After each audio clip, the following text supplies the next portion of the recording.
Welcome to the Salmon Runs YouTube. Enjoy the video. You begin by finalizing what will actually export. Trim unused clips and lock tracks so nothing shifts during export. Once done, choose resolution and frame rate because they determine file size and playback compatibility. Make sure audio levels peak below 0 dB to avoid clipping. Normalize if needed.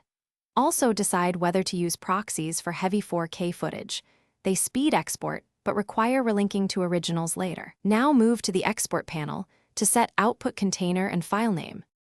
You now pick the actual output format and compression settings, MP4 with H.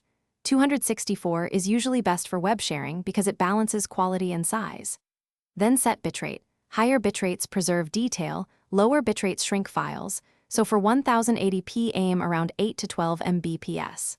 Once configured, run a short preview export of a representative segment to confirm color, transitions, and any effects render correctly. If motion looks choppy, adjust frame interpolation or export at the source frame rate. You're ready to export. Pick the destination and confirm file name to avoid accidental overwrites, then hit export. Monitor progress and watch for stalled frames. High CPU or GPU usage can indicate background processes or lack of hardware acceleration. If the export fails or file is corrupted, stop and clear Clipchamp cache, lower bitrate or export in smaller segments to isolate the problem. Finally, verify the final file plays end-to-end and check keyframes and audio alignment before distribution. Thanks for watching. Consider subscribing if we helped you.